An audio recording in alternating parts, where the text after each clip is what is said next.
America, but it's backed by the Republicans. It's a Republican, not the Republicans, not just them. It's a form that that the United States is built on. It's like the congressmen and the laws and the lawmakers.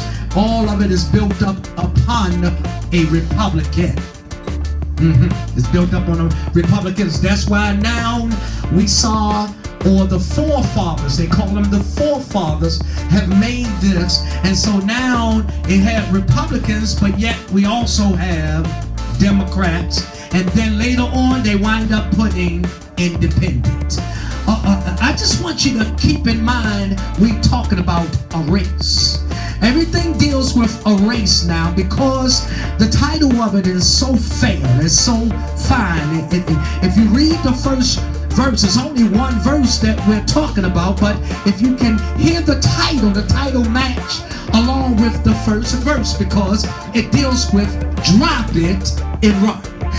Because a lot of us in the race we're running now that I want to speak of is the race that God said that He's calling us to run here on earth. Yes, we called to run a race on earth, Mother Wells. We called to run a race here. He told us to run this race with what? Patience.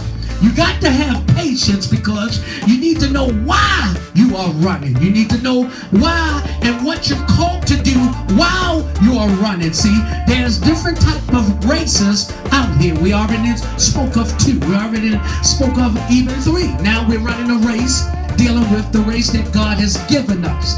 I thank God today because we've heard a lot of good things going on. We heard based upon the poem dealing with being united or dealing with personal effects. We thank God for that. We heard a skit. We thank God for a skit that Sister brought, and they was dancing out of their shoes. And lastly, which was the first things we talked about at 9 o'clock this morning, we talked about seed time for the harvest. And now we're about to get our glad rags and going on back home and do as we do, eat and all the rest of that.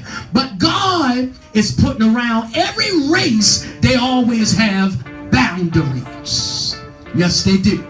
They always have boundaries that you cannot cross, or you cannot move, or you cannot go past, or you cannot receive, or you cannot accept, or you shall not bother those. Why? Because God put boundaries even around us. Yes, He does. He put boundaries around the children of God.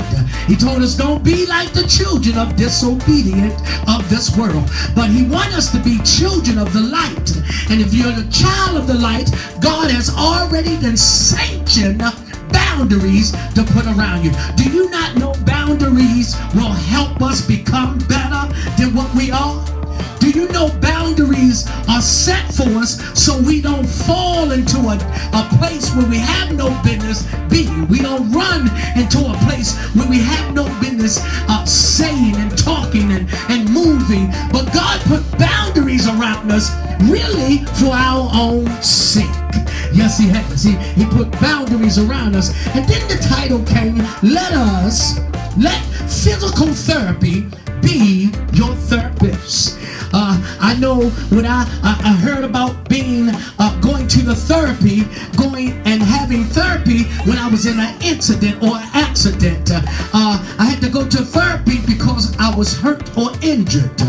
Some of us know about when you're in a car accident or some other type of accident, you need a follow-up or follow-through with a therapist. Yes, you do. And some of us go for suitcase, and we run a race in that way, and we run a race in another way. We don't want a whole lot of people laughing, hipping and howling on this one. But the thing about it is, it's all dealing with a professional, local, and distant race. Yes, it is. It's a local and it's a distant race. But what type of therapist can we allude to? Well, we know some of their practical practices of counseling. There's a child therapist. There's a teen therapist. They had family therapists. They got couples therapists. They have all kinds of expert of therapists out here. They have humanistic therapists.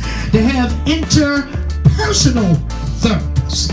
They have rational emotion or emotive behavior therapists. They have occupational therapists.